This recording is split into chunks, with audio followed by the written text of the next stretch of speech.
Hydrolysis of salt of weak acid and weak base. Four type, weak acid और weak base दोनों अगर week है तो उसका जो सॉल्ट होगा उसमें कैटायन और एनायन दोनों का हाइड्रोलिसिस होगा। ठीक है, जो भी स्ट्रॉन्ग से आता है उसका हाइड्रोलिसिस नहीं हो रहा था, जो भी वीक से आ रहा था उसका ही हाइड्रोलिसिस हो रहा था। ठीक है, तो इसमें वीक एसिड वीक बेस अगर है, जैसे फॉर एग्जांपल अगर मैं रिएक्शन करूं CH3COH की रिएक्शन अगर मैं करूं अमोनियम हाइड्रोक्साइड, वीक एसिड लेता हूं NH4OH, इसके साथ रिएक्शन करता हूं तो ये क्या फॉर्म होगा CH3COO NH4, ammonium acetate form हो जाएगा। ठीक है, NH4 प्लस है, CH3CO माइनस, ये आयंस है इसमें। ठीक है, प्लस आ जाएगा वाटर। क्लियर है? तो ये क्या है अपना salt of weak acid and weak base. जैसे और भी एग्जांपल कैसे आ सकते हैं, फॉर एग्जांपल अमोनियम साइनाइड हो सकता है, HCN weak acid, NH4OH weak base, या फिर CH3 CH2 NH3 plus OOCH minus, या इसको ऐसे भी लिखता हूँ, ये प्लस और HCOO माइनस। ठीक है, ये अपना वीक बेस से आया, ये वीक एसिड से आया। तो इसमें क्या करना है तुम्हें, दोनों का हाइड्रोलिसिस करना है, hydrolysis of both cation and anion.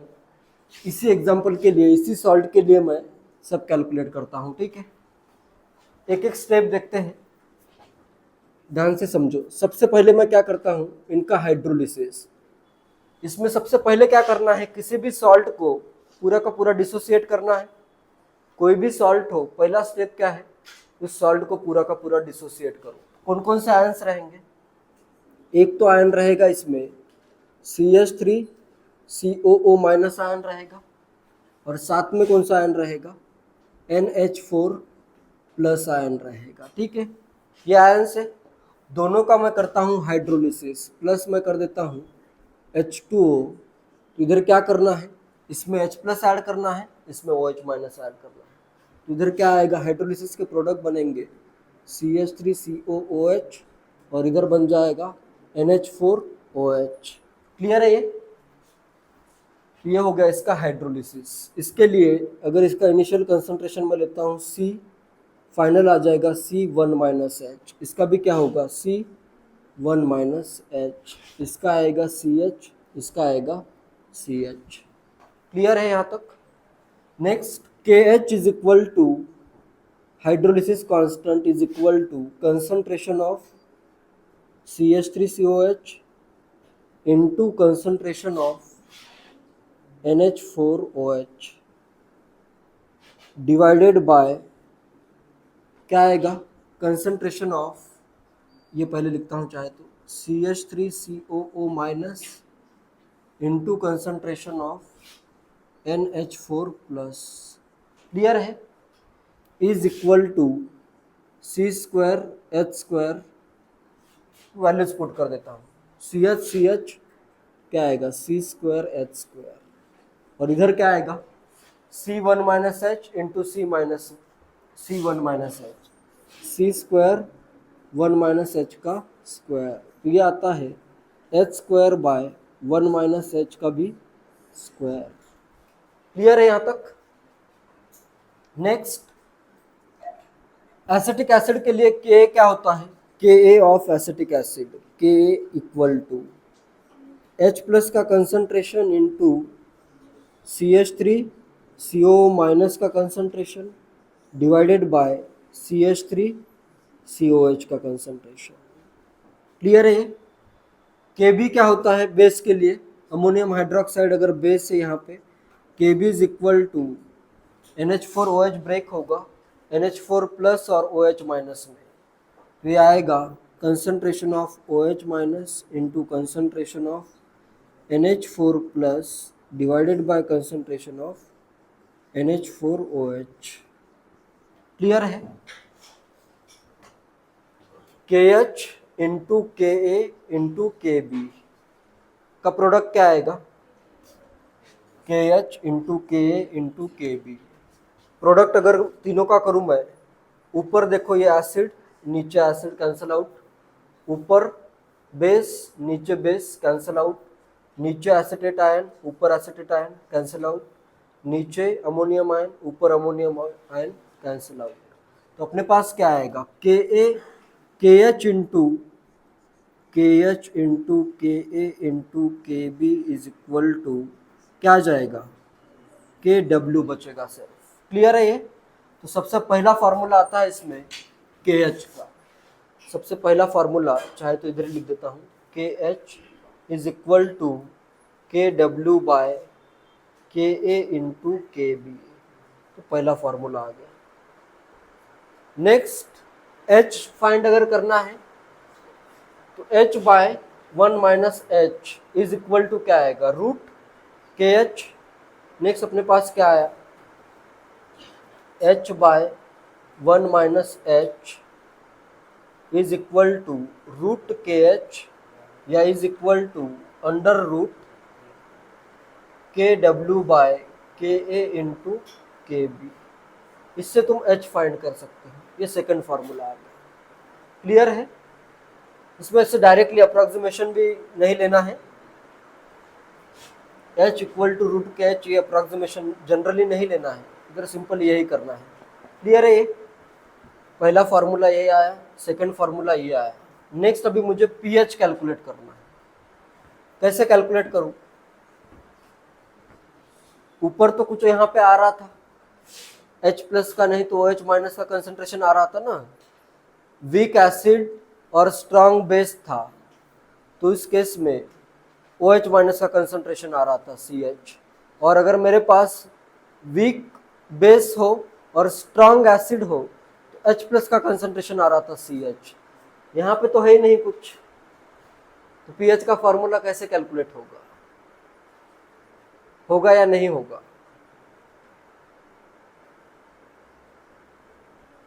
H plus का मुझे कंसंट्रेशन फाइंड करना है, कहीं पे तो दिख ही नहीं रहा है। यहाँ पे दिख रहा है क्या कहीं पे? H प्लस का कंसंट्रेशन कहीं पे दिख रहा है या नहीं दिख रहा है? बताओ, मुझे तो नहीं दिख रहा है। कहाँ पे चला गया?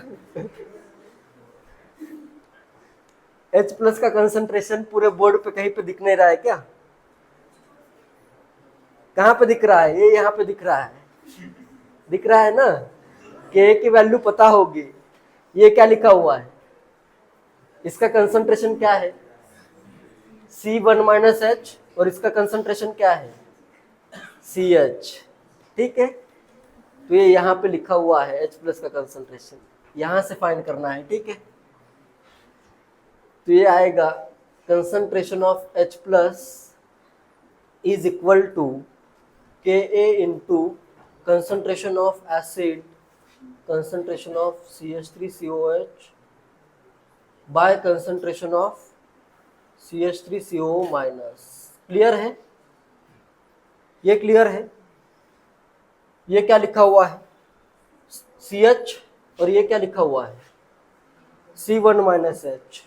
तो इज इक्वल टू आएगा के ए इंटू CH को मैं सिर्फ C कैंसिल आउट कर देता हूँ, इधर आएगा H और इधर आएगा 1 माइनस एच। और यही क्या है, H बाय 1 माइनस एच क्या है, रूट के एच है। तो यहाँ पे H प्लस का कंसंट्रेशन आ जाता है, concentration of H plus is equal to K A into root of K H. Root of K H क्या है, ये वैल्यू। तो अपने पास नेक्स्ट क्या आ गया, concentration of H plus is equal to K A into under root of K W by K A into K B.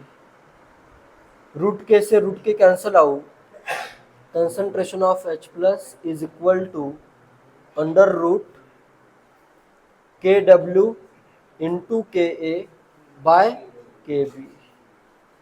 Clear है? PH के लिए माइनस लॉग लेता हूँ, तो ये क्या आएगा, माइनस लॉग लेता हूँ, minus log of H plus is equal to half, सबके लिए हाफ साइड में कर देता हूँ पहले, half minus log of K W minus log of K A minus log of 1/KB is equal to P H is equal to क्या आएगा, P H is equal to half P K W plus P K plus आएगा P K और minus आएगा P K B. Clear है ये? Minus log of के B plus log of के B लिखा हुआ है तो ये आ जाएगा माइनस पी के बी। ये होगा formula P H is equal to P K half times P K W plus P K minus P K B. इसका पीएच कंसंट्रेशन पे डिपेंड नहीं करेगा, ठीक है। इधर सी का नहीं आ रहा है, सिर्फ पीके और पीकेबी के वैल्यू पे डिपेंड करता है। क्लियर है?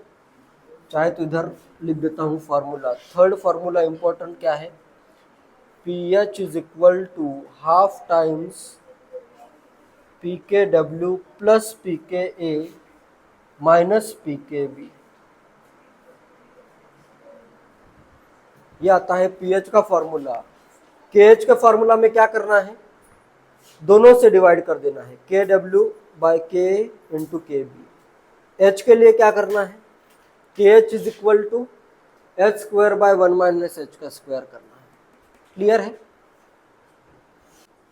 इसमें देखो ये फॉर्मूला ऑलवेज वैलिड है, एच की वैल्यू कुछ भी हो।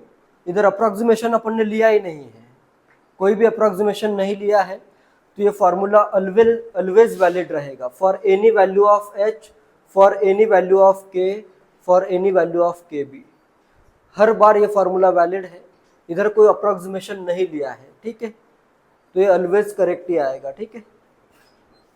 बाकी केसेस में एच चेक करना पड़ सकता है, इस केस में एच चेक करने की जरूरत नहीं है। दो इंपॉर्टेंट नोट्स ये है कि इसमें देखो पीएच के फॉर्मूला में कंसंट्रेशन आ रहा है क्या, नहीं आ रहा है। तो फर्स्ट नोट यही है, pH is independent of concentration of salt solution. pH concentration पे डिपेंड नहीं करेगा, ठीक है। And next, this formula is always valid for any value of के, के बी और एनी वैल्यू ऑफ एच। यहाँ पे फॉर्मूला ऑलवेज वैलिड रहेगा, कुछ भी वैल्यू हो, कोई अप्रोक्सीमेशन नहीं लिया है, तो फॉर्मूला क्या है, ऑलवेज वैलिड है। बाकी के फार्मूला ऑलवेज वैलिड नहीं है, क्योंकि उसमें अपन ये अप्रोक्सीमेशन लिया जाता है कि 1 माइनस एच, एच के क्लोज मतलब 1 के क्लोज है, ये अप्रोक्सीमेशन लेके फार्मूला डिराइव होता है। इसमें कोई भी अप्रोक्सीमेशन नहीं लिया है, तो ये फार्मूला हमेशा वैलिड रहेगा। Calculate for 10 to the power -2 molar NH4CN solution के लिए सब कैलकुलेट करना है। कंसंट्रेशन दिया है 10 टू द पावर -2 मोलर, जिसका कोई यूज ही नहीं है इधर, ठीक है। नेक्स्ट के दिया है, के भी दिया है, पी के आएगा, P K is equal to 10 minus log of 5 9.3, P K B is equal to 5 minus log 2 is equal to 4.7। pH of salt of weak acid and weak base, pH is equal to half pKw plus pKa minus pKb is equal to half 14 plus pK कितना है 9.3 minus pKb है 4.7। कितना आ रहा है ये, 14 में से गया 4.7 तो बचा 9.3, 9.3 plus 9.3 divided by 2 is equal to 9.3। pH तो आ गया 9.3, ठीक है। नेक्स्ट कैलकुलेट करते हैं KH। KH for weak acid weak bases KW by KA into KB is equal to 10 to the power -14 by 5 into 10 to the power -10 into 2 into 10 to the power -5। कितने आ गया value, 1 आ जाएगी, ठीक है। Next KH is equal to H by 1 minus H का square is equal to 1 is equal to h/1 minus h। 1 अगर आ रहा है तो स्क्वायर रूट भी 1 ही रहेगा, ठीक है। अपने पास आ गया h is equal to 1 minus h, 2h equal to 1, h equal to 0.5 या 1/2, 0.5 भी लिख सकते हैं। क्लियर है। pH के लिए तो डायरेक्टली यही फॉर्मूला यूज करो, half pKw plus pK minus pKb। देखो इसमें अभी सॉल्यूशन क्या आ रहा है, बेसिक आ रहा है। क्यों बेसिक आया, Kb की वैल्यू देखो ज़्यादा है, K की वैल्यू से Kb की वैल्यू ज़्यादा है। Kb की वैल्यू ज़्यादा मतलब ये थोड़ा सा बेस क्या है, स्ट्रॉन्गर है। एसिड अपना बहुत ही ज़्यादा वीक है, तो बेस थोड़ा सा स्ट्रांग था, इसलिए सॉल्यूशन भी क्या हो गया, बेसिक हो गया, ठीक है। तो देखो स्ट्रॉन्गर अगर बेस है तो pKb की वैल्यू क्या आएगी, कम आएगी। स्ट्रॉन्गर बेस मतलब Kb ज़्यादा, Kb ज़्यादा तो pKb कम, कम वैल्यू सब्ट्रैक्ट करोगे तो ये वैल्यू ओवरऑल क्या आ जाएगी, ज़्यादा आ जाएगी, ठीक है। क्लियर है। या फिर अगर स्ट्रॉन्गर एसिड होगा, ऐसे समझना और भी इजी है। स्ट्रॉन्गर अगर एसिड है तो K ज़्यादा तो pK कम, pK कम तो pH कम, pH कम मतलब सॉल्यूशन एसिडिक होगा, ठीक है। इसी भी वे में सोचोगे तो करेक्ट आ जाएगा आंसर, ठीक है।